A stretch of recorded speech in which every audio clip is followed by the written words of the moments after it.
오늘 함께 하실 하나님 말씀은 디모데후서 4장 7절에서 8절 말씀입니다. 디모데후서 4장 7절에서 8절 말씀.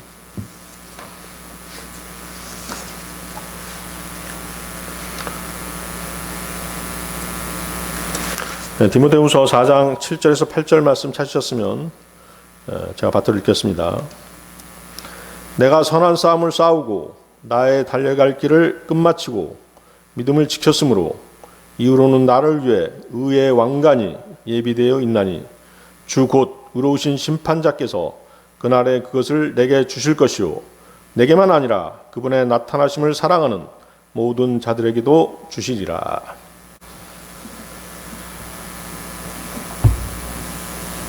자, 세상에는 인생을 잘 사는 법에 대한 여러 가지 방법들이 많이 소개되고 있습니다.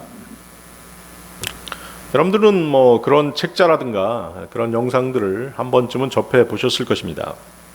저마다의 독특한 방법을 제시하면서 이렇게 살아야 인생을 잘 사는 것이고 저렇게 살아야 인생을 아름답게 끝맺음하는 것이다 는 등의 글들과 영상들이 인터넷과 여러 매체를 통해 올라오는 것을 우리는 보는 것입니다. 또 20대, 30대, 40대 등 연령별로 인생을 잘 살아가는 방법들이 우후죽순처럼 소개되고 있습니다. 다들 그럴듯한 방법들을 소개하지만 정작 사후에 만나게 될 자신을 조성하신 창조주에 대한 얘기는 한마디도 없는 것입니다.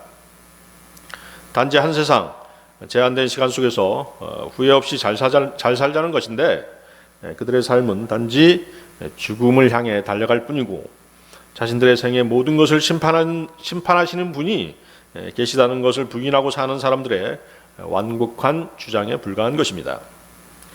하나님을 신뢰하지 않고 사는 사람들은 소망이 없기 때문에 그들이 내세우는 모든 이론들, 모든 것들이 다 허망한 것입니다. 전도서 2장 1절 2절 말씀인데요. 내가 내 마음속으로 이르기를 자 이제 내가 너를 희락으로 시험할 터인즉 꾀락을 즐기라 하였으되 보라 이것도 헛되도다. 내가 웃음을 가리켜 이르기를 그것은 미친 것이라 하였고 희락을 가리켜 이르기를 그것이 무엇을 하는가 하였도다.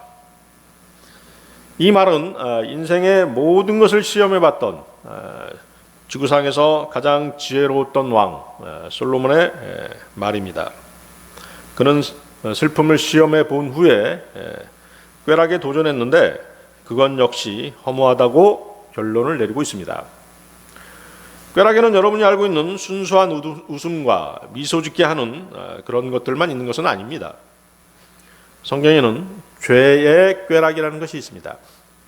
사실 우리 인간들이 즐기려고 하는 꾀락이 거의 다가 죄의 꾀락입니다. 히브리서 11장 24절 25절 말씀인데요. 믿음으로 모세는 나이가 들었을 때 파라오의 딸의 아들이라 불리는 것을 거절하고 잠시 죄의 꾀락들을 즐기는 것보다 오히려 하나님의 백성과 함께 고난받는 것을 택하였으며 그렇죠. 세상 구원받지 않는 사람들과 같이 웃고 울고 부대끼며 사는 것이 바로 죄의 꾀락인 것입니다. 이브가 따먹은 선악과는 먹기에 좋고 눈으로 보기에 아름다우며 사람을 지혜롭게 할 만큼 탐스러운 것으로 제시됩니다. 자, 그것을 따먹는 것은 하나님께 불순종하는 죄였죠. 죄는 인간에게 자유와 권세를 약속하지만 그 즐거움은 일시적입니다. 꾀락은 잠시일 뿐 영원할 수 없습니다. 오히려 죄의 꾀락 뒤에 오는 하나님의 심판의 결과가 영원한 것입니다. 사람들은 하나님의 심판을 두려워하지 않기에 점점 더 죄의 꾀락 속으로 빠져 들어가는 것이죠. 전도서 8장 11절 말씀인데요. 악한 일에 대한 판결이 신속히 집행되지 아니하므로 그런 까닭에 사람들의 아들들의 마음이 악을 행하려고 그들의 속에서 완전히 고정되었도다. 자, 그런 것들 지금 이 말씀을 우리가 세상 뉴스 매체들을 통해서 확인할 수 있죠. 사람들이 마약에 중독되는 이유가 무엇입니까? 그 마약이 주는 쾌락으로 인생의 시름과 고통을 잊게 되기 때문입니다. 더욱더 한층 더 자극적인 그런 쾌락을 즐기고 싶어하기 때문인 것이죠. 세상 사람들이 쾌락이라면서 즐기는 모든 것들이 죄와 관련이 있습니다. 그래서 그들의 웃음은 다 거짓된 것들입니다. 진정으로 기쁨을 느끼는 웃음은 구원받은 그리스도인들 혹은 선악을 알지 못하는 천진난만한 어린아이들의 웃음 정도입니다. 가장 사악한 죄의 쾌락이 무엇인지 아십니까? 다른 사람들의 고통을 즐기는 것입니다. 자, 에스겔서 한번 보십시오. 에스겔서 32장 30절에서 31절. 에스겔서 32장 30절에서 31절. 찾으셨나요? 조금 난해한 구절일 수도 있는데요. 네, 오히려 간단합니다. 북쪽의 통치자들 곧 그들 모두와 모든 시돈 사람이 죽임을 당한 자들과 함께 내려가 거기 있도다. 어디에 내려가 있는 것이죠? 지옥에 내려가 있는 것입니다. 그들이 자기들이 내던 두려움을 간직한 채 자기들의 힘을 부끄러워하는도다. 그들이 칼에 죽임을 당한 자들과 함께 할례 받지 않은 채 누워 있으며 구덩이로 내려가는 자들과 함께 자기들의 수치를 담당하는도다. 파라오가 그들을 보고 그의 온 무리로 인하여 위로를 받으리니 곧 칼에 죽임을 당한 파라오와 그의 온 군대가 위로를 받으리라. 주 하나님이 말하노라. 자, 여기서 파라오는 누구를 얘기하는 것입니까? 바로 사탄을 얘기하는 것입니다. 그래서 지금 읽은 이 장소는 지옥입니다. 그리고 파라오는 사탄을 상징하고 지금 사탄이 어떻게 하고 있는 것입니까? 사탄은 고통당하는 누군가를 지켜보며 즐기는데 지옥에 떨어져 고통받는 수많은 무리들을 보고 위로를 받는 것입니다. 아시겠습니까? 악의 화신인 사탄이 바로 그런 존재인 것입니다. 같이 지옥에 떨어질 텐데요. 자기와 함께 지옥에 온 많은 무리들을 보고 위로를 받는 것입니다. 아주 사악하죠? 또 전도서도 한번 다시 보십시오. 전도서 2장 3절에서 11절. 전도서 2장 3절에서 11절. 찾으셨습니까? 전도서 2장 3절에서 11절 말씀. 내가 여전히 내 마음으로 하여금 지혜를 알게 하면서 내 마음속으로 내 자신을 포도주에 내주기를 구하였으며 또 사람들의 아들들이 그들의 평생 동안 하늘 아래에서 행하여야 할 일 곧 그들에게 그토록 좋은 일이 무엇인지 알아볼 때까지 어리석음을 붙잡기를 구하였노라.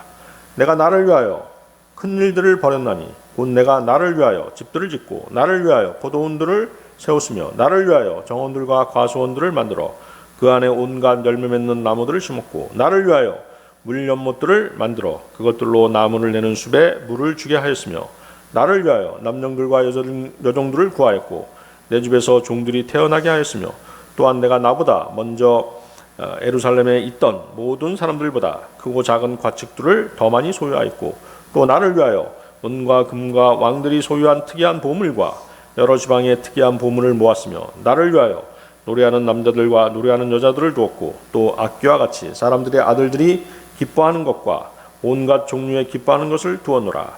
이처럼 내가 위대한 자가 되어 나보다 먼저 예루살렘에 있던 모든 사람들보다 더 번창하게 되었고 내 지혜 또한 내게 남아 있었도다. 또 무엇이든지 내 눈이 원하는 것들을 내가 금하지 아니하였고 내 마음이 어떤 기쁨이라도 누리는 것을 내가 막지 아니하였으니 이는 내 마음이 내 모든 수고를 기뻐하였기 때문이라. 이것이 내 모든 수고로 인하여 얻은 내 몫이었노라. 그때 내가 내 손이 이룩한 모든 일과 내가 수고하여 행한 모든 수고의 열매를 바라보았는데 보라 모든 것이 헛되며 영을 괴롭게 하는 것이요 해 안에는 아무 유익이 없었도다. 자, 이 구절들에서 나를 위하여라고 하는 말이 얼마나 많이 반복돼서 나옵니까? 결국 나를 위하여라는 것은 무엇이죠? 내 육신을 위해서 그렇게 했다는 것입니다. 자, 누가 한 얘기입니까? 이것도 솔로몬 왕이 한 얘기죠. 세상의 모든 부와 권세와 모든 희로애락을 시험해 보았던 솔로몬 왕의 말입니다. 그는 죄의 쾌락도 원 없이 즐겨 보았던 것입니다. 그런 솔로몬 왕이 내린 결론이 무엇이었습니까? 전도서 12장 보십시오. 전도서 12장 13, 14절 맨 마지막 구절이죠. 전도서 12장 13, 14절 우리가 전체 일의 결론을 들을지니 하나님을 두려워하고 그분의 명령들을 지킬지어다. 이것이 사람의 온전한 의무이니라. 하나님께서 모든 은밀한 일들과 더불어 선한 일이든 악한 일이든 모든 일을 심판하시리라. 하나님의 심판이 있다는 것, 그것을 아는 것만으로도 대단히 현명했던 것이죠. 그렇습니다. 하나님이 계시다는 것, 또 하나님의 심판이 있다는 것, 또 하나님을 두려우신 하나님을 믿지 않으면 지옥에 갈 수밖에 없다는 것을 깨닫는다면 대단히 현명한 사람인 것입니다. 자, 이 말씀을 요약하면 두려우신 하나님을 믿으라는 것입니다. 또 믿었다면 이제 그분의 명령, 즉 그분의 말씀에 순종하며 살아야 된다는 것이죠. 이것은 신구약의 모든 성도들이 의무입니다. 이 의무를 온전히 행하는 그리스도인이 자신의 인생을 잘 사는 그리스도인인 것입니다. 따라서 오늘 이 시간에는 처음 읽었던 본문 디모데후서 4장 7절에서 4장 7절 다시 보시면 선한 싸움을 싸우는 것, 달려갈 길을 마치는 것, 믿음을 지키는 것에 세 가지가 나오죠. 바로 이것이 그리스도인의 의무입니다. 따라서 이 의무에 대해서, 세 가지 의무에 대해서 하나님의 말씀을 나누는 시간을 갖고자 하는 것입니다. 그리스도인들이 행해야 할 세 가지 의무. 첫 번째, 선한 싸움을 싸우라. 고린도후서 10장 3절에서 6절 말씀 보십시오. 고린도후서 10장 3절에서 6절 말씀입니다.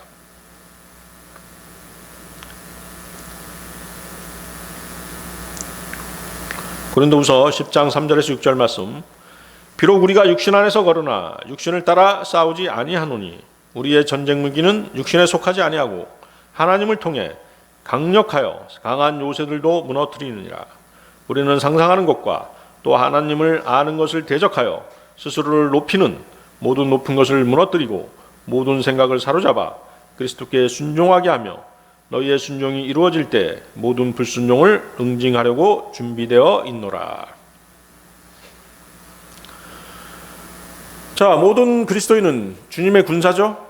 그렇습니다. 구원받은 모든 그리스도인은 전쟁 중이라는 사실을 잊지 말아야 합니다. 그리스도인은 세상에서 일어나고 있고 또 일어났던 전쟁들처럼 뭐 총이라든지 칼이라든지 수류탄이라든지 화살, 대포, 미사일로 싸우는 것이 아닙니다. 그리스도인의 싸움은 영적 싸움이죠. 영적 전쟁입니다. 그러기에 영적 전쟁이 임하는 그리스도인의 무기는 하나님의 말씀과 기도입니다. 그 무기들 하나님의 말씀과 기도만이 하나님을 통해 강력하여 강한 요새들도 무너뜨리는 능력이 되는 것입니다. 에베소 6장 17, 18절 말씀입니다. 구원의 투구와 성령의 검, 곧 하나님의 말씀을 취하라. 모든 기도와 간구로 성령 안에서 항상 기도하되 모든 성도들을 위해 모든 인내와 간구로 그 일에 깨어 있고. 그렇죠? 하나님의 말씀, 또 모든 기도 나오죠? 기도와 간구. 자, 거기 이제 고린도후서 10장 3절 4절 보면은 강한 요새들이 나오죠? 강한 요새들.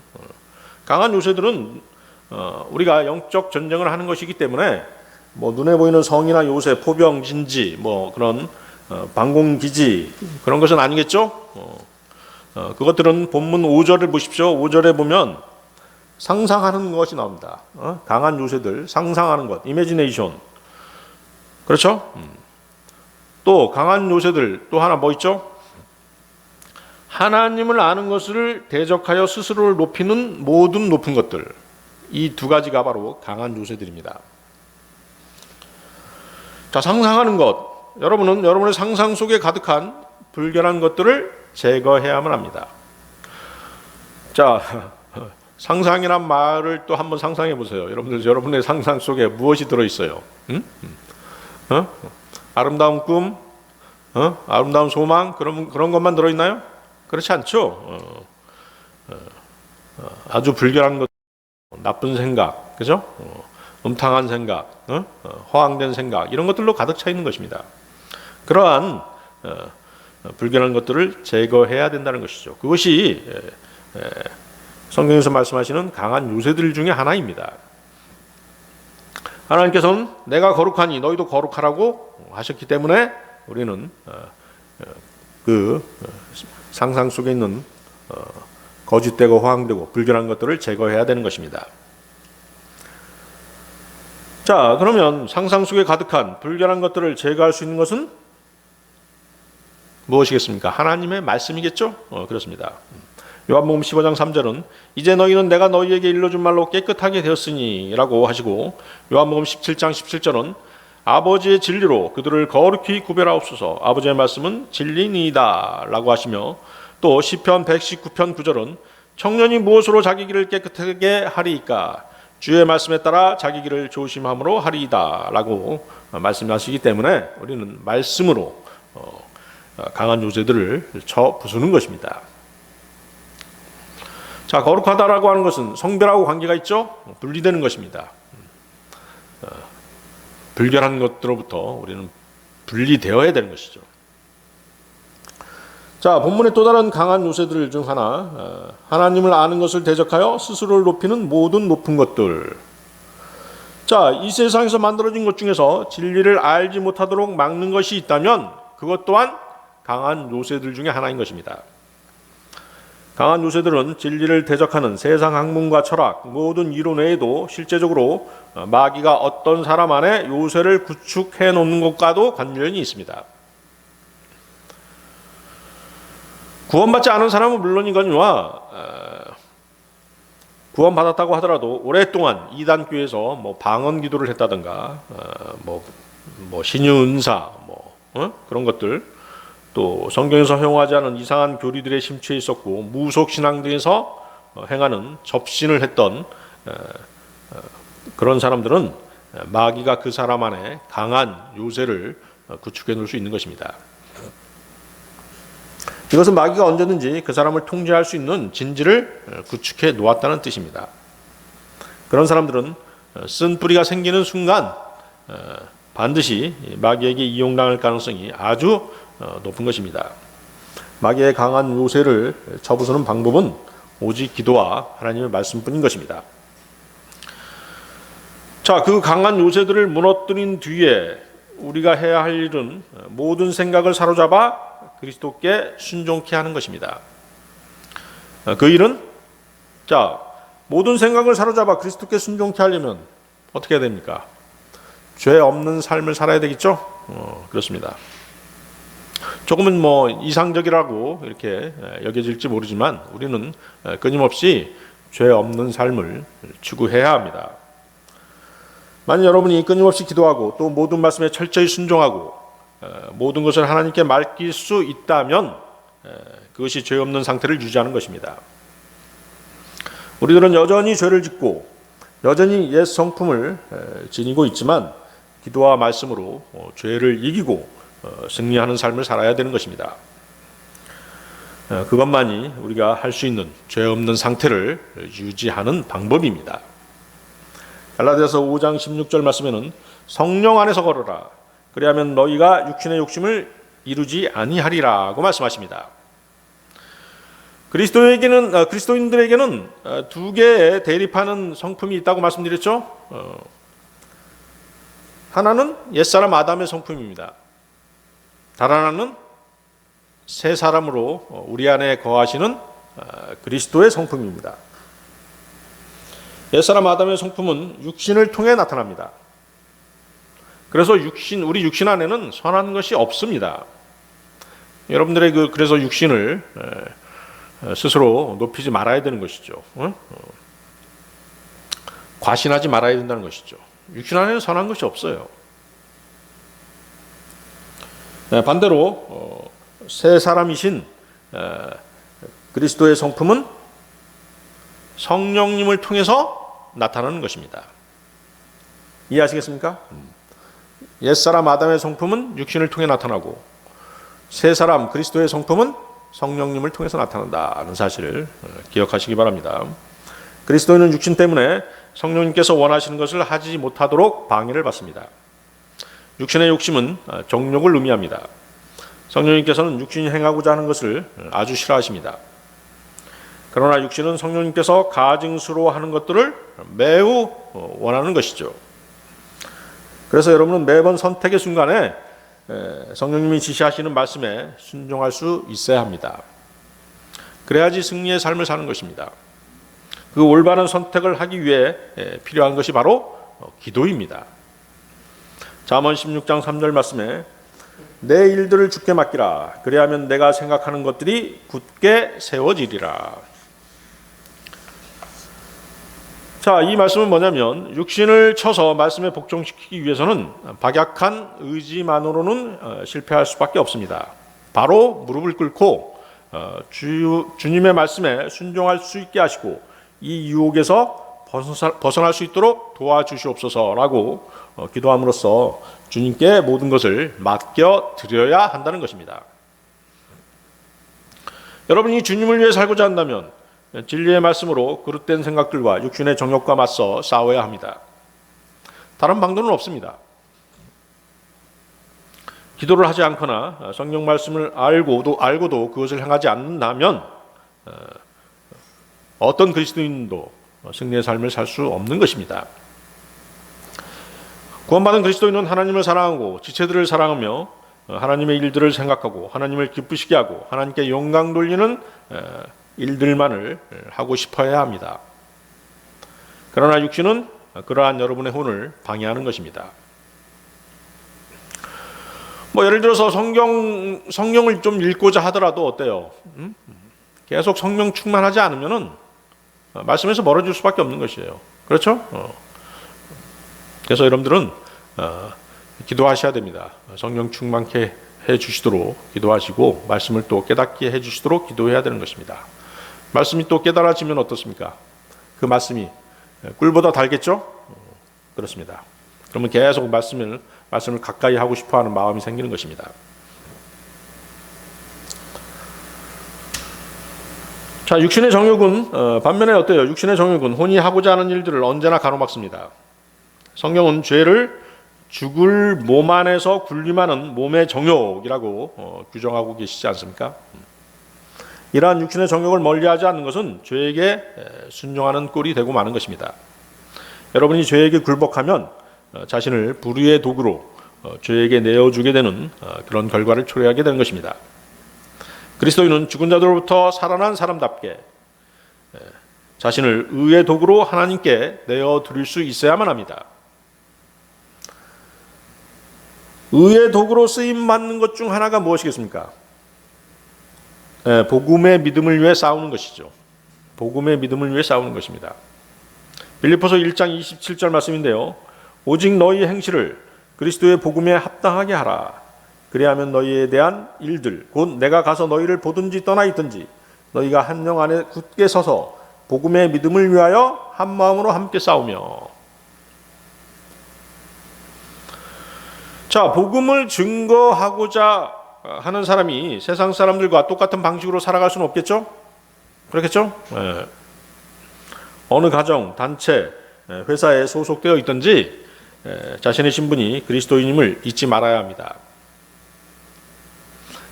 그러면서 세상 사람들에게 모범되는 삶을 보여줘야 한다는 것이죠. 그래야지 복음을 전할 수 있는 것입니다. 회식 자리에 참석해서 같이 술 마시고 같이 노래방 가고 그런 식으로 세상 사람들하고 똑같이 어울려 가지고는 복음 전할 기회를 완전히 놓치게 되는 것입니다. 그런 것들은 주님께 책망받는 일인 것입니다. 여러분들이 이방인들에게, 구원받지 않는 이방인들에게 모범되는 삶을 보여야지만이 그들에게 소망의 말씀, 즉 복음을 전할 수 있는 것입니다. 이것이 바로 복음의 믿음인 것입니다. 베드로전서 2장 12절 말씀인데요. 이방인들 가운데서 너희 행실을 정직하게 하라. 이것은 그들이 너희더러 악을 행하는 자라고 비방하다가도 자기들이 바라볼 너희의 선한 행위들로 인해 돌아보시는 그날에 하나님께 영광을 돌리게 하려 함이라. 자, 이 세상은 뭐예요? 유대인, 이방인, 하나님의 교회 세 부류로 나눌 수 있다고 그랬죠? 세상 사람들이라면 이 세 부류에 속할 수밖에 없습니다. 그리스도인들은 거듭난 순간 그리스도의 몸 안으로 들어가 주님의 지체가 된 사람들입니다. 교회의 일원이 된 사람들인 것이죠. 그리스도의 몸이 바로 교회입니다. 그래서 그들은 더 이상 이방인이 아닙니다. 한편 유대인도 구원받으면 더 이상 유대인이 아니고 교회의 일원이 되는 것입니다. 지금 베드로는 교회의 일원인 구원받은 그리스도인들을 향해서 이방인들 앞에서 행실을 바르게 하라고 촉구하고 있는 것입니다. 돌아보시는 그날, 이런 표현이 나오죠. 돌아보시는 그날, The Day of Visitation, 이런 뜻이거든요. The Day of Visitation. 그러니까 주님께서 찾아오시는 그날입니다.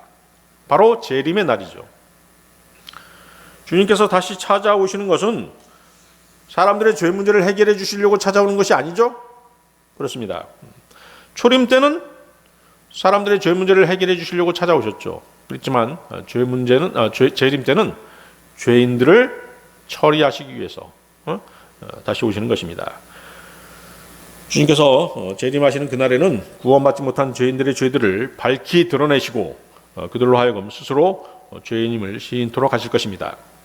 죄인들이 구원받으려면 무엇보다도 먼저 자신들이 죄인이라는 사실을 자각하고 주님 앞에서 그것을 시인해야 합니다. 그리고 갈보리 십자가를 통해서 주님께서 자신의 죄들을 위해서 해결해 놓으신 그 일, 십자가에 못 박혀 피 흘려 돌아가시고 성경대로 3일 만에 부활하신 그 일을, 그 사실을 믿고 주님을 자신의 구주로 영접하면 되는 것입니다. 여러분의 주위에는 아직 구원받지 못한 이방인들이 대부분입니다. 그렇죠? 가족 중에서도 그렇고 친척 중에서도 그렇고 친구, 알고 있는 지인들 대부분이 구원받지 못한 사람들입니다. 구원받은 그리스도인으로서 구원받지 못한 주위의 이방인들 가운데서 행실을 정직하게 해서 그리스도를 대표하는 사람으로서의 모범을 보여줘야 하는 것입니다. 그들이 처음에는 여러분에게 악을 행하는 자라고 말하다가 세상 사람들이 왜 그리스도인들 보고 악을 행하는 자다라고 악담을 하는지 아십니까? 자기들하고 같이 죄의 쾌락을 누리지 않기 때문에 그렇게 하는 것이에요. 그렇게 말하는 것이죠.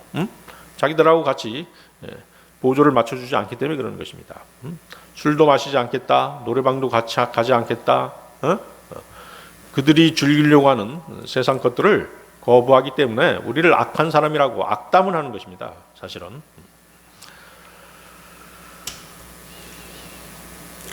그래서 처음에는 그렇게 그리스도인들을 비방하다가도 여러분이 계속해서 행하는 선한 인들을 보여주면은 어때요? 감명을 받을 수밖에 없겠죠? 감명을 받을 수밖에 없습니다. 자신들이 오해했다는 사실을 알게 되는 것입니다. 그랬을 때 여러분에게 복음을 전할 기회가 주어지는 것입니다. 그러면 그들은 성령님을 통해서 자신들이 죄인들임을 시인하고 주님을 영접함으로써 그리스도인으로 거듭나게 되는 것입니다. 자, 그렇게 복음을 전할 기회를 얻고 복음을 전해서 그 사람이 거듭났다면 그것을 놔두면 안 되겠죠? 놔두면 안 됩니다. 그런 다음에 어떻게 해야 돼요? 그들이 하나님께 영광 돌리는 삶을 살 수 있도록 성경대로 믿는 교회로 인도해 주어야 하는 것입니다. 이러한 이유로 여러분은 이방인들 가운데서 행실을 바르게 해야만 하는 것입니다. 여러분들이 행하는 선한 행위가 바로 복음을 전하기 위한 것입니다. 여러분이 이웃들을 아무리 사랑으로 돕는다 해도 그들이 지옥에 떨어지는 것을 보고도 가만히 있는다고 한다면 그들에 대해서나 하나님에 대해서 그것은 절대로 선한 행위라고 말할 수 없는 것입니다. 하나님께 영광을 돌려드리는 일이 아니라면 그것은 결코 선한 행위가 아닌 것이죠. 그리스도인들이 행해야 될 세 가지 의무, 두 번째, 달려갈 길을 마치라. 히브리서 12장 1절 2절 보십시오. 히브리서 12장 1절 2절 말씀입니다.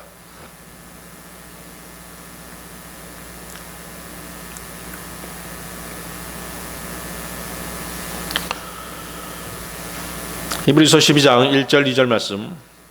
그러므로 증인들이 이렇게 큰 구름을 이루며 또한 우리를 둘러싸고 있으니 모든 무거운 것과 너무 쉽게 우리를 얽어매는 죄를 우리가 떨쳐버리고 인내로 우리 앞에 놓인 경주를 달리며 우리의 믿음의 창시자요 또 완성자이신 예수님을 바라보자. 그분께서는 자기 앞에 놓인 기쁨으로 인해 십자가를 견디사 그 수치를 멸시하시더니 이제 하나님의 왕자 오른편에 앉으셨느니라.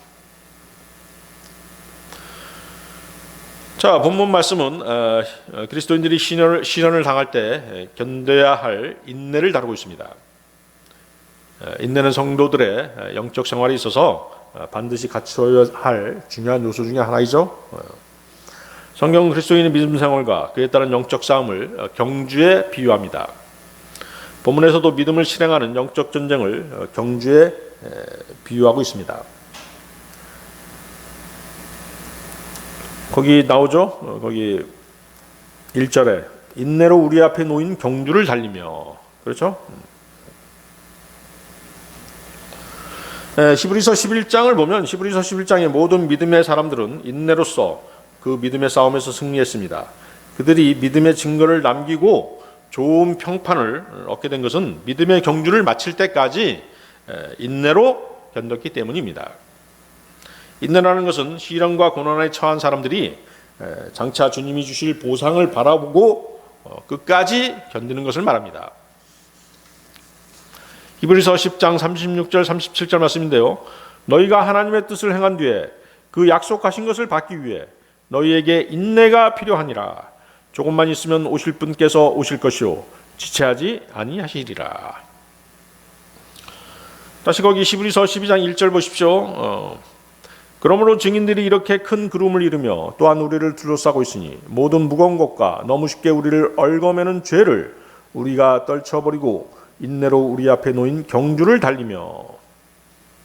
여러분이 믿음의 경주를 할 때 중간에 주저앉지 않고 포기할 수 없는 것은 구름 같은 수많은 증인들, 즉 믿음의 선배들이 여러분에게 믿음의 경주에 대한 모범을 보여주었기 때문입니다. 믿음의 경주란 매우 어려운 영적 싸움입니다. 끝까지 완주해야 되기 때문이죠. 중도에 탈락하는 사람이 얼마나 많습니까? 그렇죠? 주위에 또 보면은 또 실족해버리는 사람도 얼마나 많습니까? 믿음의 선배들 모두가 실패 없이 경주에 완주한 것은 아니었습니다. 대다수가 실패와 좌절을 경험했고 죄와 시련에 굴복한 적도 있었습니다. 히브리서에 소개되는 믿음의 선배들의 고난과 역경은 참으로 견디기 어려운 그런 것들이었습니다. 거기 그 11장 보십시오. 11장 36절 38절 한 장 뒤로 넘겨서 히브리서 11장 36절 38절 36절 38절 또 다른 이들은 심한 조롱과 채찍질 뿐만 아니라 참으로 못 또한 결박과 옥에 갇히는 시련도 겪었으며 돌로 맞기도 하고 톱으로 잘리기도 하며 시험을 받기도 하고 칼로 죽임을 당하기도 하며 양가죽과 염소가죽을 입고 떠돌아다니며 궁핍과 고난과 고통을 당하였으니 세상은 이런 사람들에게 합당치 아니하였느니라. 그들이 사막과 산과 동굴과 땅굴에서 떠돌아다녔느니라. 자, 우리 믿음의 선배들이 이렇게 견딘 이유는 주님이 약속하시고 또 그들이 바라던 소망을 이루기 위함이었습니다. 우리가 의식해야 할 것은 앞서간 구름 같은 증인들입니다. 그들의 실패와 인내와 역경을 극복한 경험이 믿음의 경주를 계속해야 하는 우리에게 힘이 되고 위로가 되고 응원이 되기 때문입니다. 믿음의 경주를 계속해야 하는 여러분이 가져야 할 자세는 모든 무거운 것과 너무 쉽게 우리를 얽어매는 죄를 떨쳐버리라는 것입니다. 무거운 짐을 지고 경주에 임할 수는 없지 않습니까? 그렇죠? 경쟁력이 없어져 버리는 것입니다. 몸을 가볍게 해야 되는 것이죠. 최대한 몸을 가볍게 해야 됩니다. 무언가 포기하지 못하는 육신적이고 세상적인 것들이 우리 그리스도인들의 무거운 짐인 것입니다. 디모데전서 6장 7절 10절 말씀인데요. 우리가 이 세상에 아무것도 가지고 오지 아니하였은즉 아무것도 가지고 가지 못할 것이 확실하니 먹을 것과 입을 것이 있은즉 우리가 그것으로 만족할 것이니라. 그러나 부유하게 되고자 하는 자들은 사람들을 파멸과 멸망에 빠지게 하는 시험과 올무와 여러 가지 어리석고 해로운 욕심에 떨어지느니라. 돈을 사랑함이 모든 악의 뿌리니 어떤 자들이 돈을 탐내다가 믿음에서 떠나 잘못하고 많은 고통으로 자기를 찔러 꿰뚫었도다. 자, 그리스도인의 물질에 대한 욕심이 무거운 짐이 될 수 있음을 말씀하시고 계십니다. 무엇보다도 성도들에게 가장 무거운 짐은 무엇이겠습니까? 죄짐이겠죠? 죄짐입니다. 과거에 이제 여러분들이 그 무겁게 지고 다니던 그 죄짐은 갈보리 십자가에서 다 주님께 내어 드렸죠. 구원받은 이후에 또 짓는 죄들이 또 여러분들의 그 믿음의 경주에 장애물이 될 수 있는 것이에요. 무거운 짐이 될 수 있는 것입니다. 그래서 거기 죄가 우리를 쉽게 얽맨다고 말씀하시는 것이죠. 우리의 믿음의 경주에서 죄라는 것은 지속적으로 나타나서 우리 경주자들, 믿음의 경주를 하는 사람들의 발걸음을 더디게 하든가 또 넘어뜨리게 하든가 주저앉게 만들고 또 포기하기까지 하게 하는 것입니다. 고린도전서 9장 24절 25절 말씀인데요. 경주할 때 달리는 자들이 다 달릴지라도 한 사람이 상을 받는 줄을 너희가 알지 못하느냐? 너희도 상을 받도록 이와 같이 달리라. 이기려고 애쓰는 자마다 모든 일에서 절제하나니 이제 그들은 썩을 관을 얻고자 그 일을 하되 우리는 썩지 아니할 관을 얻고자 하느니라. 그렇죠? 세상 사람들이 경주하는 이유는 무엇입니까? 그들이 받는 트로피, 그들이 받는 면류관은 뭐예요? 다 썩을 것들이죠? 녹이 있을 것들입니다. 그렇지만 우리가 받는 관, 우리가 주님으로부터 받는 관은 썩지 아니할 관입니다. 영원한 것이죠.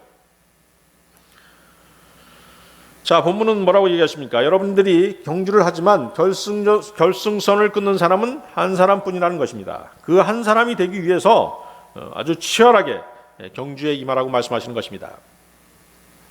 그리스도의 믿음의 경주는 결승선을 끊고 상을 타기 위한 아주 뚜렷한 목적이 있는 경주입니다. 이기기 위해 달리는 경주라는 것입니다. 대충 살다 보면 세상도 끝나고 주님도 오시겠지라는 안이한 생각으로 하는 경주가 아니라는 것입니다. 여러분들은 자신을 십자가에 매달아 자아를 죽이고 이기기 위해 인내하면서 경주를 하셔야 합니다. 또 규칙대로 경기에 임해야 합니다. 디모데후서 2장 5절 말씀인데요. 또한 사람이 우승하려고 애써도 적법하게 애쓰지 아니하면 관을 얻지 못하며 적법하게. 자, 적법하게라는 것은 무엇입니까? 성경 말씀대로죠. 성경 말씀대로 경주에 임해야 된다는 것입니다. 모든 경계는 규칙이 있습니다. 자기의 레인을 벗어나서도 안 되고 남을 밀거나 방해해서도 안 되고 허용되지 않는 기구들을 사용해서도 안 됩니다. 그래서 적법하게 성경 말씀대로 경기 규칙을 준수하며 경주를 하는 것이 그리스도인의 믿음의 경주인 것입니다. 모든 그리스도인들에게는 달려야 할 자신만의 레인이 있습니다. 옆 레인으로 갈아타면 안 되겠죠? 그것은 다른 그리스도인들을 방해하는 것입니다. 자기에게 맡은 직분, 직책, 자신들이 할 일이 있는 것이에요. 그럼에도 불구하고 꼭 그 방해하는 사람들이 있지 않습니까? 꼭 시비 걸고 그런 사람들이 있는 것입니다. 그리스도인들 가운데는 다른 지체들에게 꼭 악영향을 미치는 사람들이 있어요. 그런 것들은 바로 뭐예요? 믿음의 경주를 방해하는 것이고 적법하지 못한 것입니다. 성경대로 하지 않는 경주죠. 그리스도인들은 자기에게 정해진 라인을 믿음으로 열심히 달리면서 결승 지점에 있는 예수 그리스도를 응시하며 달려야 합니다. 결승선에는 주님께서 서 계시죠? 그렇습니다. 그분이 표대입니다. 그래서 모든 그리스도인이 행하는 믿음의 경주의 최종 목표는 바로 예수 그리스도 우리 주님인 것입니다. 빌립보서 3장 14절 말씀인데요. 그리스도 예수님 안에서 하나님의 높은 부르심의 상을 받으려고 표대를 향해 밀고 나아가노라. 자, 표대는 예수 그리스도 우리 주님이십니다. 왜 최종 목표가 주님이실까요? 네? 왜 표대가 주님이실까요? 네, 그리스도인들은 예수 그리스도 우리 주님과 같은 똑같은 몸을 입을 것이기 때문입니다. 아시겠죠? 그래서 우리 예수님이 우리 표대가 되는 것입니다. 빌립보서 3장 21절 말씀인데요. 그분께서는 모든 것을 자기에게 복종시킬 때 사용하는 능력을 발휘하사 우리의 천한 몸을 변화시켜 자신의 영광스러운 몸과 같게 만드시리라. 그렇죠? 위대하신 약속이죠? 위대하신 약속입니다. 그래서 우리는 믿음의 경주를 할 때 주님만을 바라보면서 달려야 하는 것입니다. 자, 베드로는 어떻습니까? 주님께서 물 위를 걸어가시자 어때요? 자신도 물 위를 걸어가고 싶어 했죠? 그래서 허락하셨죠. 베드로는 물 위로 걸어오라는 주님의 명령에 따라 주님만을 쳐다보며 물 위를 철벅철벅 걸어갔습니다. 그런데 어때요? 중간에 시선을 옮겨서 물을 바라보는 순간 어떻게 됐습니까? 물에 빠지고 말았죠? 그렇습니다. 시선을 다른 데 두면 안 되는 것이에요. 아시겠습니까? 그리스도인들 각자는 결승라인 끝에 서 계신 주 예수 그리스도만을 응시하며 달려가야 하는 것입니다. 자, 또 여러분은 이기려고 달려야 합니다. 경주를 하는데 나는 참여하는데 의의가 있어 이러면 안 되겠죠. 그러면 안 되는 것이에요. 상을 타기 위해 경주를 하고 있다는 사실을 잊지 말아야 합니다. 보통 보면 우리가 교제하다 보면 그런 얘기 하는 사람 있잖아요. 나는 구원받은 것만으로 만족해. 더 이상 바라지 않아. 뭐 이런 사람도 있잖아요. 그것은 잘못된 생각이에요. 왜 잘못된 생각입니까? 상을 제정하신 분이 계시지 않습니까? 그렇죠? 주님께서 상을 제정해 놓으셨잖아요. 결승선을 통과하는 사람들한테 나 이 상을 줄 거야 라고 주님께서 약속하신 그 상이 있어요. 그럼에도 불구하고 나는 상 안 받을 거야 뭐 이런 사람들이 있다고 한다면 그것은 뭐예요? 주님을 무시하는 것이죠. 상을 제정하신 분을 무시하는 것입니다. 아시겠습니까? 여러분이 상을 목표로 경주를 해야 하는 것은 상을 제정하신 그분을 존중하기 때문이고 그 상 자체가 어때요? 참으로 매우 소중한 것이기 때문이죠. 그렇습니다. 세상 사람들이 받는 상은 어때요? 다 썩어질 것들이지만 우리가 받는 상은 영원한 것이기 때문에 너무도 소중한 것입니다. 아시겠습니까? 그래서 상을 받기 위해서 달려야 되는 것입니다. 사도 바울은 그의 삶 자체가 참으로 치열한 믿음의 경주였습니다. 우리가 처음 읽었던 디모데후서 4장 7절에서 바울은 뭐라고 얘기합니까? 내가 선한 싸움을 싸우고 나의 달려갈 길을 마치고 믿음을 지켰다라고 고백했던 것입니다. 바울의 이 말은 달려갈 길을 모두 마친 장거리 경주의 완주자로서 또 승리자로서의 고백이었던 것입니다. 그는 달렸는데 복음을 증거하기 위해 또 생명의 말씀을 증거하기 위해 달렸던 것입니다. 갈라디아서 2장 2절 말씀에 내가 계시로 말미암아 올라가 내가 이방인들 가운데서 선포하는 그 복음을 그들에게 전달하되 명성 있는 자들에게는 개인적으로 하였으니 이것은 어찌하든지 내가 다름질하는 것이나 다름질한 것이 헛되지 아니하게 하려 함이라. 복음을 아주 부지런히 전했죠. 그것이 달리는 것입니다. 빌립보서 2장 15, 16절 말씀에는 이것은 너희가 흠이 없고 무해한 자 곧 구부러지고 비뚤어진 민족 가운데서 책망받을 것이 없는 하나님의 아들들이 되게 하려 함이라. 그런 민족 가운데서 너희가 세상에서 빛들로 빛나며 생명의 말씀을 제시하나니 이로써 나는 내가 헛되이 다름질을 하지 아니하고 헛되이 수고하지 아니한 것에 대해 그리스도의 날에 기뻐하리라. 바울은 자신이 전한 진리의 말씀들을 받은 사람들이 또 다른 사람들에게 진리의 말씀들을 공표하는 생명의 말씀을 제시하는 그 사실로 인해서 믿음의 경주를 계속했다라고 말하고 있는 것입니다. 이해하시겠습니까? 복음을 전하는 것, 생명의 말씀을 다른 사람들에게 제시하는 것, 진리의 말씀을 선포하는 것, 이런 것들이 다 뭐예요? 우리 믿음의 경주의 일환인 것입니다. 이해하시겠습니까? 따라서 여러분은 바울 사도가 전한 생명의 말씀을 또 다른 사람들에게 전할 수 있어야만 하는 것입니다. 아울러 바울 사도의 고백과 같은 승리의 간증을 할 수 있어야 합니다. 디모데후서 4장 8절 말씀이죠. 이후로는 나를 위하여 의의 관이 예비되어 있나니 주 곧 의로우신 심판자께서 그날에 그것을 내게 주실 것이요 내게만 아니라 그분의 나타나심을 사랑하는 모든 자들에게도 주시리라. 자신은 상 받을 자격을 어떻게 했다? 취득했다라고 자신 있게 말하고 있는 것입니다. 여러분들도 이와 같은 자신 있는 간증을 할 수 있어야 되겠습니다. 그리스도인들이 행해야 할 세 가지 의무, 세 번째, 믿음을 지키라입니다. 여러분들 히브리서 12장 2절 보십시오. 히브리서 12장 2절입니다.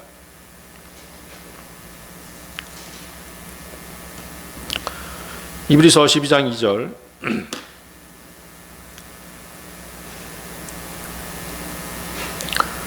세 번째, 믿음을 지키라는데요. 자, 히브리서 12장 2절. 우리의 믿음의 창시자요 또 완성자이신 예수님을 바라보자. 그분께서는 자기 앞에 놓인 기쁨으로 인해 십자가를 견디사 그 수치를 멸시하시더니 이제 하나님의 왕자 오른편에 앉으셨느니라. 자, 예수님께서는 우리 믿음의 창시자시죠? 어서가 되십니다. 그죠?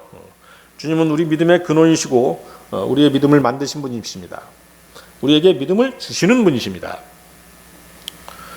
우리의 믿음은 그분에게서부터 시작되었습니다.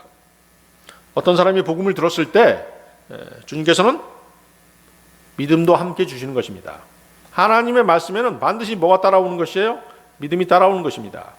그 말씀을, 하나님의 말씀을 받아들이면 어떻게 되는 것이에요? 믿음의 지수가 올라가는 것입니다. 아시겠습니까? 믿음의 수치가 증가하는 것이죠. 이해하시겠어요? 그러니까 듣고 흘려버리면 안 되고 그 믿음을 그 말씀에 순종해야 되겠죠. 그래서 어떻게 돼요? 복음을 전했을 때 주님께서는 믿음도 함께 주시는 것이에요. 그 믿음으로 주님을 구주로 영접하면, 받아들이면 구원을 받는 것입니다. 또 여러분들도 마찬가지죠. 믿음은 하나님의 말씀을 듣고 받아들일 때, 또 순종할 때 성장하는 것입니다. 로마서 10장 17절 말씀인데요. 믿음은 들음에 의해 오며 들음은 하나님의 말씀에 의해 오느니라. 하나님의 말씀을 들어야 믿음이 오는 것입니다. 믿음을 지킨다는 것은 죄들에 참여하지 않고 말씀으로 자신을 정결케 하는 것입니다. 자, 믿음을 지킨다는 것이 무엇이라고요? 말씀으로 자신을 정결케 하는 것. 디모데전서 5장 22절 말씀인데요. 다른 사람들의 죄들에 참여하지 말며 내 자신을 순결하게 지키라. 자, 믿음을 지킨다는 것 두 번째는 뭘까요? 믿음을 지킨다는 것 첫 번째는 말씀으로 자신을 정결케 하는 것이고, 두 번째는 하나님의 명령을 지키는 것입니다. 요한복음 14장 15절 말씀에 너희가 나를 사랑하면 내 명령들을 지키라. 하나님의 명령을 지키는 것이 믿음을 지키는 것입니다. 주님의 명령을 지키는 것은 여러분의 기도 응답의 조건이 될 수 있습니다. 그래서 대단히 중요하죠. 여러분이 하나님의 말씀, 하나님의 명령에 불순종하는데 어떻게 여러분의 기도를 하나님께서 들어주시겠습니까? 그렇겠죠? 여러분들이 하나님의 말씀에 순종할 때, 하나님의 명령에 복종할 때, 그때 기도 응답이 되는 것입니다. 주님께서 말씀하신 명령들은 마가복음 12장 30, 31절에서 너는 내 마음을 다하고 혼을 다하고 생각을 다하고 힘을 다하여 주 내 하나님을 사랑하라. 이것이 첫째 명령이니라. 둘째 명령은 곧 이것과 같으니 너는 내 이웃을 내 자신과 같이 사랑하라 이니라. 이것들보다 더 큰 다른 명령은 없느니라고 말씀하십니다. 주님께서는 너희가 나를 사랑하면 이 명령들을 지키라고 명령하십니다. 그러므로 주님의 명령들을 지키느냐 안 지키느냐가 바로 주님을 사랑하느냐 사랑하지 않느냐라고 하는 그 기준이 되는 것입니다. 그래서 여러분들은 어떻게 해야 됩니까? 맹목적이지만 주님의 계명을 지키는 것이 그분을 진정으로 사랑하는 것이고 그것이 바로 믿음인 것입니다. 여러분이 이렇게 할 경우 여러분의 기도에 대해서 주님은 반드시 응답해 주시는 것입니다. 자, 믿음을 지킨다는 것 세 번째는 교회의 전통을 지키는 것입니다. 교회의 전통을 지키는 것. 데살로니가후서 2장 15절 말씀인데요. 그러므로 형제들아 굳게 서서 말로나 우리의 서신으로 너희가 가르침을 받은 전통들을 붙들라. 자, 이 전통들은 성경 말씀에 근거한 하나님의 뜻에 부합한 그런 전통들인 것입니다. 그래서 사도행전 15장 20절을 보면 어떤 전통이 있어요. 어떤 말씀이 있죠? 우상들의 더러운 것과 음행과 목매어 죽인 것과 피를 멀리하는 것. 그 말씀이 있었죠? 바로 그런 것들이 이제 전통이죠. 그런 것들을 멀리하고 피째 먹지 않는 거, 생피를 먹는 거, 이런 것들을 이제 금하는 것, 이런 것들이 이제 하나의 전통이 되는 것입니다. 그것들을 지키라는 것입니다. 그것이 믿음을 지키는 것이죠. 또 뭐가 있을까요? 여러분들이 알고 있는 전통. 주의 만찬과 침례식, 그렇죠? 이것도 전통인 것이죠. 그래서 전통이라고, 교회의 전통이라고 하는 것은 하나님의 말씀, 또 하나님의 말씀과 반드시 일치해야 되는 것입니다. 예를 들어서 뭐 이런 것도 있을 수 있어요. 여러분들 한번 생각해 보세요. 교회에 출석할 때는 반드시 정장을 입어야 된다. 이건 어떨까요? 그건 하나님 말씀하고는 상관이 없죠. 꼭 정장을 입으라는 성경 말씀의 근거가 없지 않습니까? 그렇죠? 이런 건 안 지켜도 되는 것이죠. 강요할 필요가 없는 것이죠. 아시겠습니까? 성경 말씀, 하나님의 뜻에 부합되는지 부합되지 않는지 그걸 여러분 잘 살펴야 됩니다. 물론 이제 뭐 형제들끼리 또 자매들끼리 모여서 이러이러한 모임을 가질 때 우리는 이러한 복장을 통일하자든가 이렇게 이제 뭐 약속할 수는 있지만 그것이 전통이 될 수는 있는 것은 아니다는 것이죠. 이해하시겠죠? 강요할 사항이 아닙니다. 주님께 경배드리러 올 때 아주 깨끗한 옷차림, 그죠? 깨끗한 옷차림, 단정한 옷차림이면 되는 것입니다. 그래서 여러분들이 그 교회의 전통이라는 것은 성경 말씀하고 일치하는가, 하나님의 뜻에 부합되는가, 부합되지 않는다면 무시하면 되는 것입니다. 여러분들 그 데살로니가후서 3장 6절에서 12절 한번 보십시오. 데살로니가후서 3장 6절에서 12절.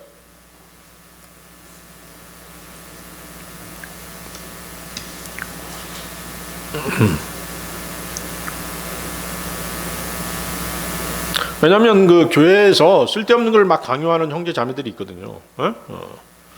왜 넥타이 안 매고 왔어? 막 이러면서 이제 나무라는 형제들도 있어요. 그럴 필요 없는데 그렇게 강요할 필요가 없잖아요. 찾으셨나요? 데살로니가후서 3장 6절에서 12절. 이제 형제들아 우리 주 예수 그리스도의 이름으로 우리가 너희에게 명령하노니 너희는 질서 없이 걷고 우리에게서 받은 전통대로 걷지 아니하는 모든 형제들에게서 떠나라. 너희가 어떻게 우리를 따라야 할지 너희 스스로 아느니라.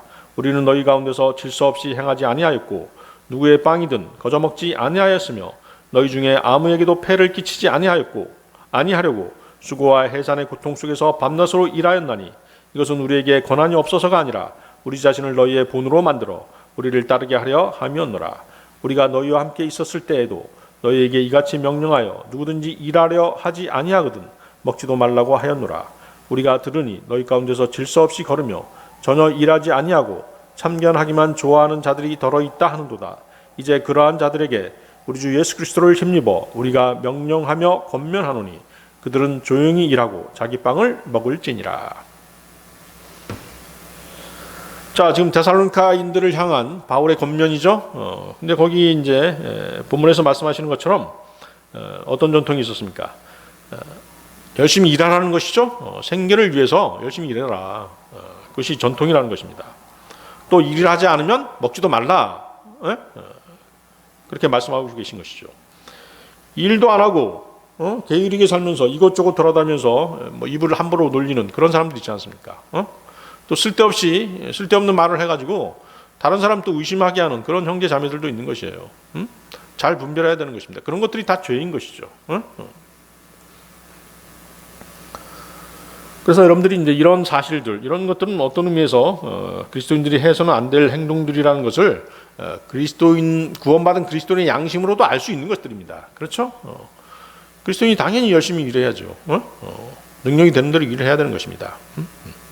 말을 함부로 옮긴다든가 거짓말을 한다든가 쓸데없이 의심하게 만든다든가 이런 것들은 안 된다는 거 알지 않습니까? 그렇죠? 자, 믿음을 지킨다는 것, 네 번째는 또 뭐가 있냐면요. 우상으로부터 멀리하는 것입니다. 그죠? 아주 직접적인 것이죠. 요한일서 5장 21절 말씀인데요. 어린 자녀들아, 너희 자신을 지켜 우상들을 멀리하라. 우상은 나무나 쇠를 부어 만든 형상만을 의미하는 것이 아니라고 말씀드렸죠? 그렇습니다. 하나님 외에 자신들이 집착하고 애착하는 것들이 있다면 그것들이 다 우상인 것입니다. 그래서 뭐예요? 탐심은 우상 숭배니라 라고 말씀하시지 않습니까?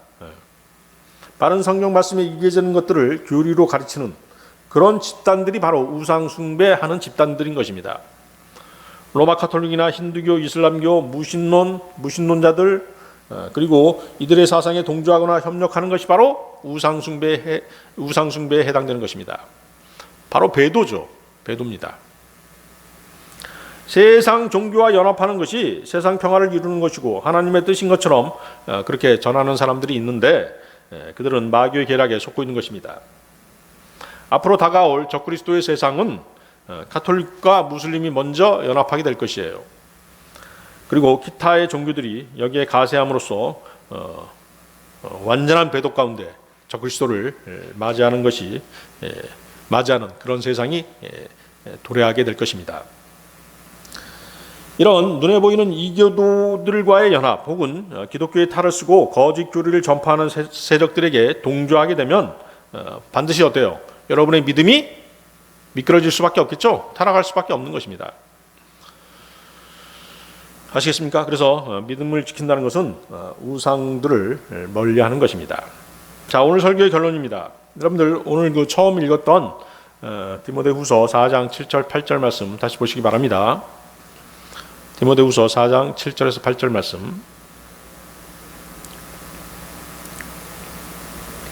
오늘 설교했던 세 가지 의무, 그리스도인들의 세 가지 의무 무엇이었죠? 우리가 믿음 생활을 잘 수행하기 위한 세 가지 의무. 첫 번째 뭐였습니까? 선한 싸움을 싸우라. 파이트죠? 파이트입니다.